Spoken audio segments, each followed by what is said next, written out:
Hello વિદ્યાર્થી મિત્રો, કેમ છો? મજામાં જશો. હું છું પ્રતિક પંચાલ અને ડિપેક્સ એજ્યુકેશન યુટ્યુબ ચેનલમાં તમારું સ્વાગત કરું છું. આજે આપણે ધોરણ 12 કોમર્સની અર્થશાસ્ત્રની આઈએમપી જોવાના છીએ અને આ આપણો અર્થશાસ્ત્ર માટેનો છેલ્લો વિડીયો રહેશે, કારણ કે અગાઉ આપણે સેક્શન A, B, C અને D સુધીના વિડીયો મૂકી દીધા હતા અને આજે તમારે છેલ્લું એટલે અંતિમ સેક્શન છે વિભાગ E, આનું આઈએમપી આજે આપણે મૂકી દીધું છે. માફ કરજો, થોડા દિવસ મોડું થયું છે, પરંતુ છેલ્લે રિવાઇઝ કરવા માટે મેં તમને મોકલી આપ્યું છે. તો આને જોઈ લેજો, આ પ્રશ્નોને જોઈ લેજો, બરાબર? તો ચેનલમાં એન્ડ સુધી જોડાયેલા રહેજો, કેમ કે તમને નવું પણ જાણવા મળશે, બરાબર? તો ચેનલમાં નવા હોય તો ચેનલને સબસ્ક્રાઇબ કરી દેજો, લાઈક કરજો, શેર કરજો અને ડિપેક્સ એજ્યુકેશનને સબસ્ક્રાઇબ કરજો. તો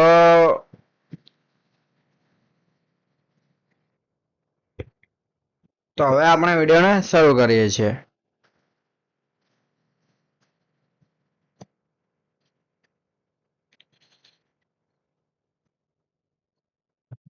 તો તમારું પહેલું ચેપ્ટર તરીકે એટલે કે જે તમારો ક્વેશ્ચન પહેલો હશે સેક્શન એ ની અંદર, તો એની અંદર તમારે યુનિટ નંબર 3 માંથી ક્વેશ્ચન હશે, બરાબર?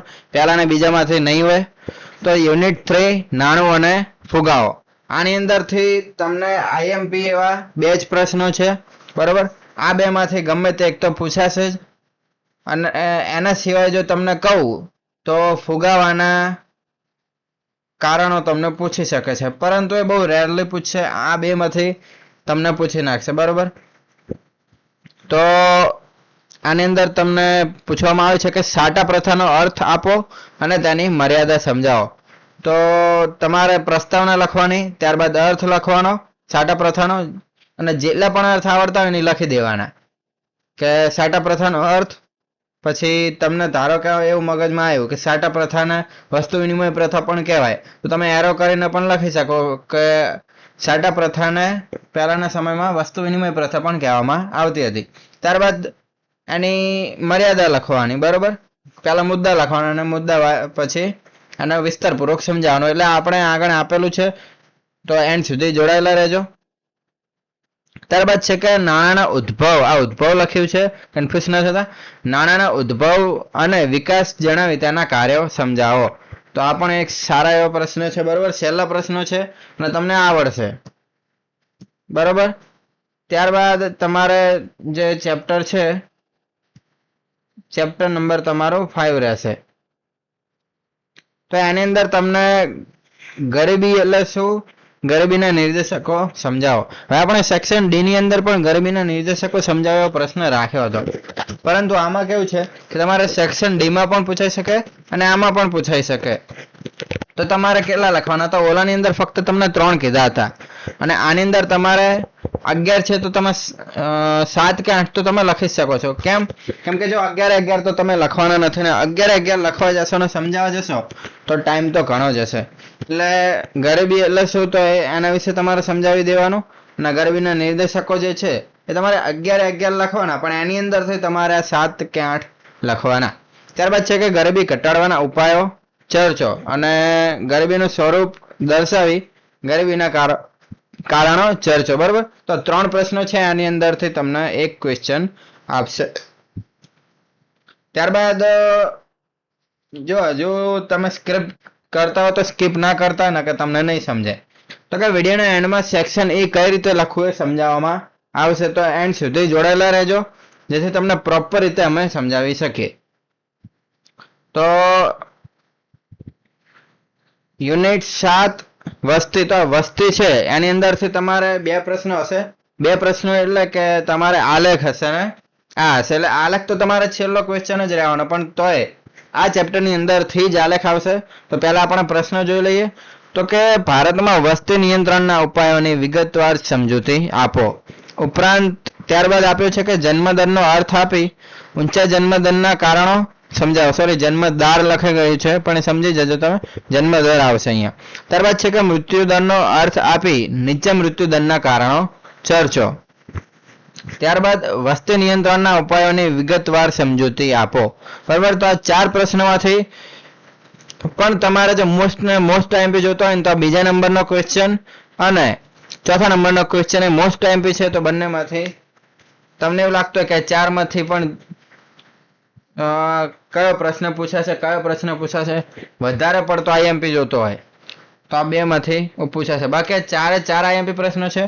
અને આની અંદર એવું છે કે જો આ જે બીજો પ્રશ્ન છે વારંવાર પૂછાયેલો છે અને ચોથો એ પણ વારંવાર પૂછાયેલો છે, તો કદાચ સરકારને એવું થાય કે ચલો આ વખતે ન ઉઠાઈએ, તો આ બે માંથી પણ ઉઠાઈ શકે, પહેલા કે ત્રીજામાંથી પણ ઉઠાઈ શકે. એટલે ચારે ચાર તમે એકવાર જોઈ લેજો, નજર મારી લેજો. આપણી આઈએમપી નો મતલબ એવું નહીં કે આજ પણ તમે રિવાઇઝ કરો તો વાંધો ના આવે.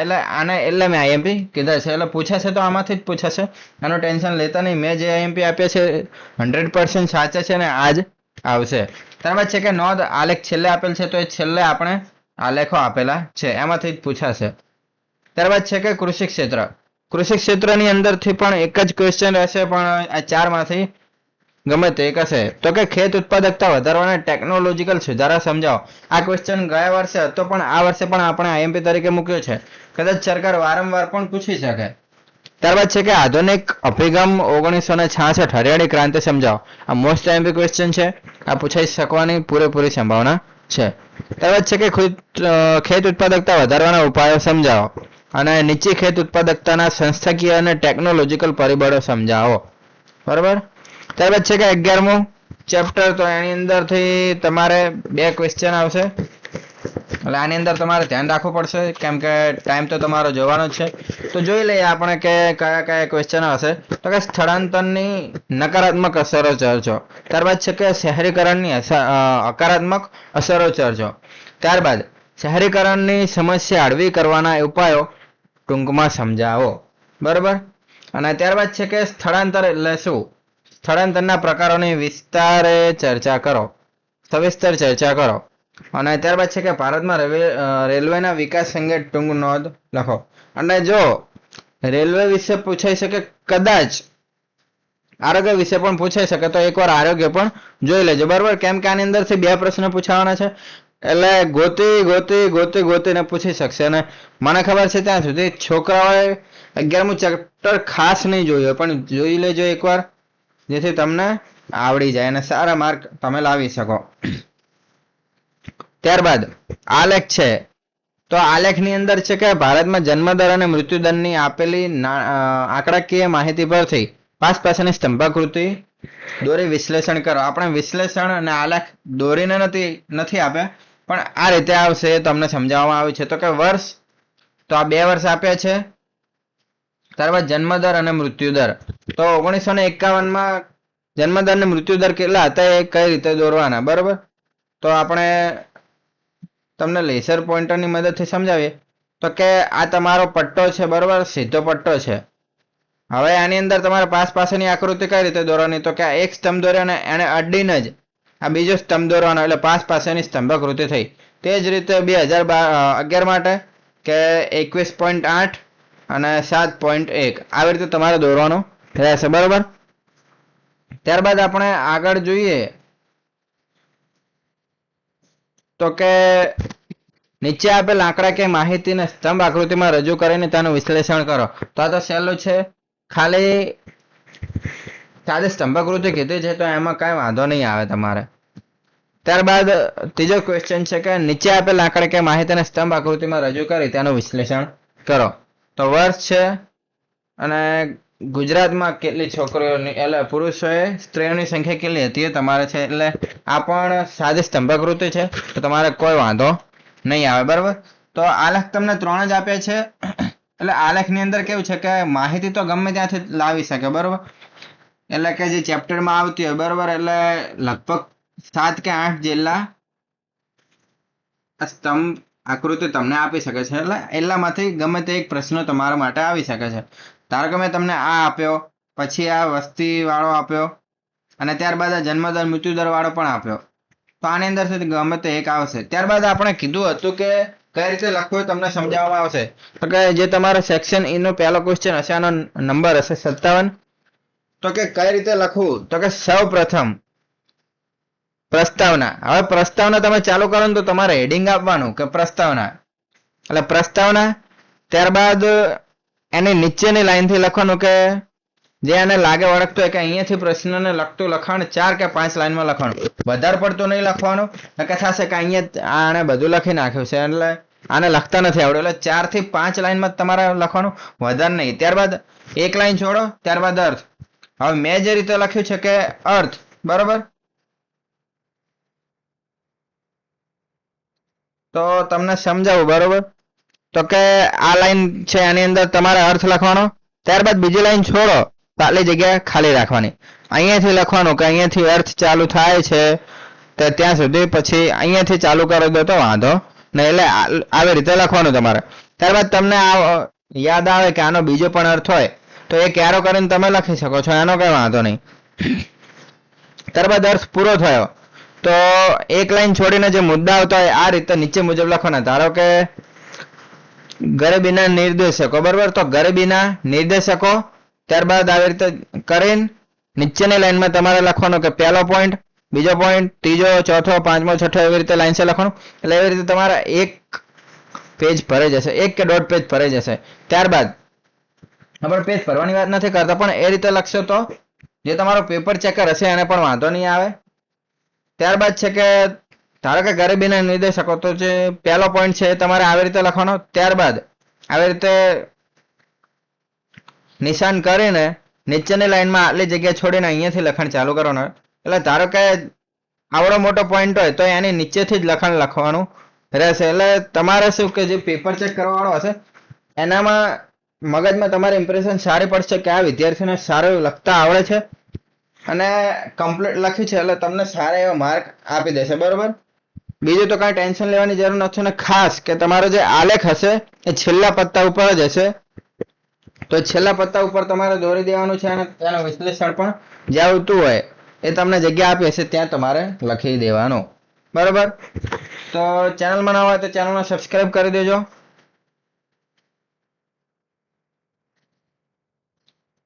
તો અહીંયા અમારો આ વિડીયો પૂરો થાય છે. જો તમને મારો આ વિડીયો પસંદ આવ્યો હોય તો વિડીયોને લાઇક કરો, શેર કરો અને ડિપેક્સ એજ્યુકેશનને સબસ્ક્રાઇબ કરો. આપણે બધા સેક્શનના આઈએમપી આપી દીધા છે, તો ખાસ એકવાર અમારા આઈએમપી ને જોઈને જજો, બરોબર. તો તમને લાગે કે ચલો અમારે બધું થઈ ગયું, બરોબર. તો અમારા 50 એમસીક્યુ, વીએસક્યુ, ત્યારબાદ સેક્શન સી, ડી અને આજે આપણે ઈ મૂક્યો, એ બધા જોઈ લેજો. અને છેલ્લે જે મેં તમને સમજાવ્યું કે આ રીતે લખવાનું, તો આ રીતે લખવાનું. અને કોઈ પણ સેક્શનમાં તમને આપ્યું હોય કે અર્થ માંગ્યો તો તમારે એ રીતે લખવાનું જેથી તમારું પેપર સ્વચ્છ અને સારું દેખાય અને માર્ક્સ તમારા સારા એવા આવે. તો આશા રાખું છું કે તમારા દરેક વિદ્યાર્થી મિત્રોને 100% આવે, 100 માર્ક આવે, બરોબર. હવે જે તમારું નેક્સ્ટ પેપર હશે એના આઈએમપી જે બાકી રહે છે એ તમને મોકલી દેવામાં આવશે. તો ગભરાતા નહીં, બોર્ડની પરીક્ષા સહેલી જ હશે, ખાલી તમારે મહેનત કરવાની છે અને પેપર દેવા જવાનું છે, બાકી તો આવડી જશે, બરોબર. મગજમાં એવું રાખજો. અને એટલું બધું પણ ટેન્શન ના લેતા કે તમે પેપર લખવા જાઓ ને ભૂલી જાઓ. એટલે શાંતિથી લખવાનું, શાંતિથી વાંચવાનું, શાંતિથી લખવાનું. શરૂઆત કરો તો પેપર જ્યારે તમારા હાથમાં આવે તો થોડી વાર વાંચો. જે પ્રશ્ન તમને એવું થાય કે મને આવડે છે તો એને ધ્યાનમાં રાખો, અને જે ના આવડતા હોય તો એના માટે ખોટો વધારે પડતો ટાઈમ ના બગાડતા. એક પ્રશ્નમાં થોડો એટલે બહુ સમય બગાડવાનો નહીં, ના કે તમારે પેપર રહી જશે તમને એવું થશે કે આ ક્વેશ્ચન મને આવડતો હતો ને મારે રહી ગયો, બરોબર. ઘણા વિદ્યાર્થી મિત્રોને એવું થાય છે અને ઘણાને માર્ક કપાય છે. તો ચેનલમાં ન હોય ચેનલને સબસ્ક્રાઇબ કરી દેજો જેથી તમને જે બીજા વિષય એના પણ આઈએમપી મળવાના છે. તો આજે તો અર્થશાસ્ત્રનો મુખ્ય ઉપરાંત સ્ટેટ, અકાઉન્ટ, બીએ, ત્યારબાદ એસપીસીસી અને કોમ્પ્યુટરના પણ આઈએમપી આપણે મૂકવાના છે. તો ચેનલમાં ન હોય ચેનલને સબસ્ક્રાઇબ કરી દેજો. મળીએ આવતા વિડીયોમાં. ત્યાં સુધી ટેક કેર. જય હિન્દ, જય ભારત, બેસ્ટ ઓફ લક વિદ્યાર્થી મિત્રો. ખૂબ આગળ વધો, ખૂબ જ પ્રગતિ કરો, બરોબર. તો હવે આપણે મળીએ આગળના વિડીયોમાં.